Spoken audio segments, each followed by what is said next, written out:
AP deputy CM Pawan కళ్యాణ్ను అధికార దాహం వెంటాడుతోందా?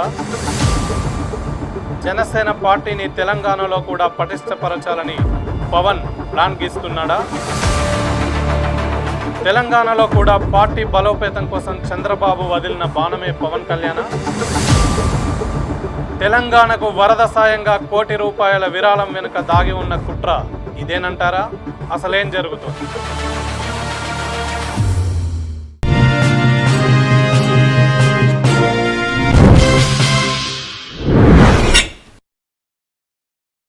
పవన్ కళ్యాణ్ ఇప్పుడు ఈ పేరు ట్రెండింగ్లో ఉంది. దాదాపు 2 తెలుగు రాష్ట్రాల్లో పరిచయం అక్కర్లేని పేరిది.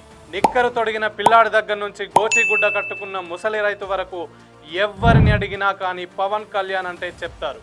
పైగా ఈ మధ్య పిఠాపురం ఎమ్మెల్యే గారి తాలూకా అని కూడా ట్యాగ్లు పోస్టర్లు కట్టుకుని తిరుగుతున్నారంటే అతనంటే ఎంత అభిమానమో మాటల్లో చెప్పలేని పరిస్థితి కూడా దాపురించింది. సినీ నటుడు మెగాస్టార్ చిరంజీవి తమ్ముడిగా కాకుండా సొంతగా తనకంటూ ఒక బ్రాండ్ ఇమేజ్ను సృష్టించుకున్న సినీ నటుడు, అంతేకాకుండా 12 సంవత్సరాల నిరంతర పోరాటంలో ఎన్నో అవమానాలు, చీత్కారాలు, చివాట్లు ఎదుర్కొని చివరికి ఒక్కసారిగా ఆంధ్రప్రదేశ్ రాష్ట్ర రాజకీయాల్లో పెను మార్పును తెచ్చిన ఘనుడు, ఏకంగా దేశ ప్రధాని మోడీతోనే పవన్ అంటే ఒక తుఫాన్ అని చెప్పించుకున్న దమ్మున్న పవర్ స్టార్ పవన్ కళ్యాణ్. సాధారణంగా కళారంగంలో ఉన్నప్పుడు ఎవరికైనా అభిమానులు ఉండడం అనేది సహజం. కళాకారుడిగా తాను చేస్తున్న కృషికి ఎంతో కొంత గుర్తింపు తెచ్చుకోవడం, కళా ప్రయాణంలో ముందుకు వెళ్ళడం పరిపాటి. కానీ ఒక్కసారి రాజకీయ రంగంలో ప్రవేశించిన తర్వాత వ్యూహ ప్రతివ్యూహాలు, ఎత్తుగడలు వేయడం, లోటుపాట్లను సరిదిద్దుకోవడం, ప్రజలకు అందుబాటులో ఉంటూ పార్టీని బలోపేతం చేసుకోవడం, తన పక్క పార్టీలను దెబ్బకొట్టుతూ విజయవంతంగా ముందుకు వెళ్ళడం అనేది కత్తి మీద సాము వంటిది. దీన్ని తెలుసుకోవడానికి పవన్ కళ్యాణ్కు 10 ఏళ్లు పట్టిందని చెప్పొచ్చు. తెలుగు రాష్ట్రాల్లో లక్షల్లో అభిమానులున్న పవన్ జనసేన జెండా 2 సార్లు ఓటమి గాలికి కుప్పకూలిపోయింది.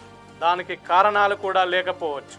రాజకీయ అనుభవం లేకపోవడం, అవగాహన లేమి కూడా కారణాలు కావచ్చు.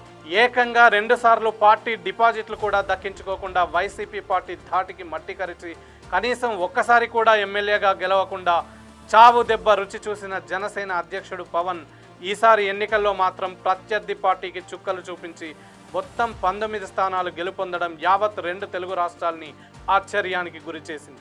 ప్రధాన రాజకీయ పార్టీలైన బీజేపీ, టీడీపీలతో సయోధ్య కుదుర్చుకుని సీనియర్ నాయకులైన ప్రధాని మోడీ మరియు చంద్రబాబులతో చేతులు కలిపి గెలుపు గుణపాఠం నేర్చుకున్న పవన్ ఇటీవలి ఎన్నికల్లో వీరంగమే సృష్టించాడు.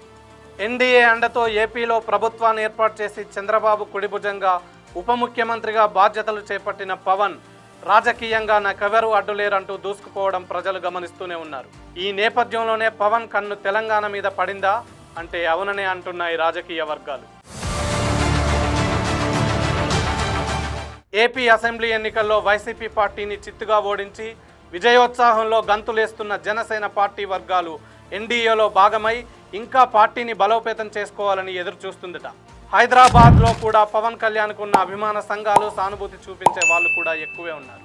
దీన్ని కారణంగా చూసుకుని వచ్చే ఎన్నికల్లో తన సత్తా చాటాలని, తెలంగాణను కూడా పాలించాలని ప్లాన్ చేస్తున్నట్టు తెలుస్తోంది. అందుకు సరైన సమయం కూడా కలిసి వచ్చింది. ప్రకృతి ప్రకోపానికి ఎవ్వరూ అతీతులు కాదు. ఈ సంవత్సరం కేరళ, వయనాడ్లో కొండ చర్యలు విరిగిపడిన బీభత్సం మర్చిపోకముందే తెలంగాణలో ఖమ్మం మరియు ఆంధ్రాలో విజయవాడ మొదలైన ప్రాంతాలు ప్రకృతి విలయతాండవానికి కొట్టుమిట్టాడి ఇంకా కోలుకోలేకపోతున్నాయి. ఈ అకాల వైపరీత్యానికి ఆగమాగమైన జనాలను ఆదుకోవడానికి ముందుగా సినీ నటులు, కొందరు వ్యాపారవేత్తలు, ఎన్జిఓ సంస్థలు, ప్రభుత్వ అధికారులు తమ తక్షణ సాయాన్ని 2 రాష్ట్రాల ముఖ్యమంత్రుల సహాయ నిధులకు పంపించారు. కానీ రాజకీయ నాయకులు ఎవ్వరు కూడా వరదలకు సాయం ప్రకటించలేదు. ఒక్క పవన్ కళ్యాణ్ మాత్రమే ఏపీ మరియు తెలంగాణ 2 రాష్ట్రాలకు భారీ విరాళాన్ని ప్రకటించడం ఒకంత అనుమానాలకు దారితీస్తోంది. ఏపీ ప్రభుత్వానికి ఇస్తే సరే కానీ తెలంగాణకు కూడా ₹1 కోటి విరాళం ఇవ్వడం వెనుక భవిష్యత్ రాజకీయాల్లో ఓటు బ్యాంకు కోసం, ఇక్కడి ప్రజల సానుభూతిని సొంతం చేసుకోవడం కోసం చేసిన రాజకీయ ఎత్తుగడగా కొందరు అభివర్ణిస్తున్నారు. ఇది నిజం కాదని చెప్పడానికి కూడా బలమైన కారణమైతే కనబడడం లేదు. విజయవాడ వరద బాధితుల కోసం తెలంగాణ నుంచి ఒక్క రాజకీయ నాయకుడు కూడా విరాళాలు ప్రకటించలేదు. ఉమ్మడి రాజధాని అంశం కూడా తెరపైకి వచ్చి సుప్రీంకోర్టు తీర్పు మేరకే 10 సంవత్సరాలు ఉమ్మడి రాజధానిగా హైదరాబాద్ ఉన్నప్పటికీ ఇటీవలే ఆ గడువు కూడా పూర్తయి హైదరాబాద్ తెలంగాణకు శాశ్వత రాజధానిగా రూపుదిద్దుకుంది. ఇక ఉమ్మడి ఆస్తుల పంపకాలు మాత్రం పెండింగ్లో ఉన్నాయి. దానికి సంబంధించి కూడా ఇరు రాష్ట్రాల ముఖ్యమంత్రులు చంద్రబాబు, రేవంత్ రెడ్డి భేటీ అయ్యి ఒక హై లెవెల్ కమిటీ వేసి ఉమ్మడి ఆస్తుల పంపకాలను సక్రమంగా పరిష్కరించుకోవాలని ఒక నిర్ణయానికి వచ్చిన విషయం విదితమే. ఈ సందర్భంలోనే తెలంగాణలో నామరూపాలు లేకుండా తుడిచిపెట్టుకుపోయిన టీడీపీ పార్టీ కూడా హైదరాబాద్లో స్థానిక ఎన్నికల్లో తన సత్తా చాటేందుకు పావులు కదుపుతుందని సమాచారం. దానికి గుర్తుగానే చంద్రబాబు ముఖ్యమంత్రి ఎన్నిక తర్వాత హైదరాబాద్లో రోడ్ షో చేయడం, కార్యకర్తలందరికీ సత్కారాలు, సన్మానాలు చేయడం తెర వెనుక జరుగుతున్న భారీ ప్రణాళిక కావడం కొసమెరుపు. మరి రానున్న ఎన్నికల్లో తెలంగాణలో ఏపీ రాజకీయ పార్టీల ప్రభావం ఎంత మేరకు ఉండబోతుందో వేచి చూడాలి మరి.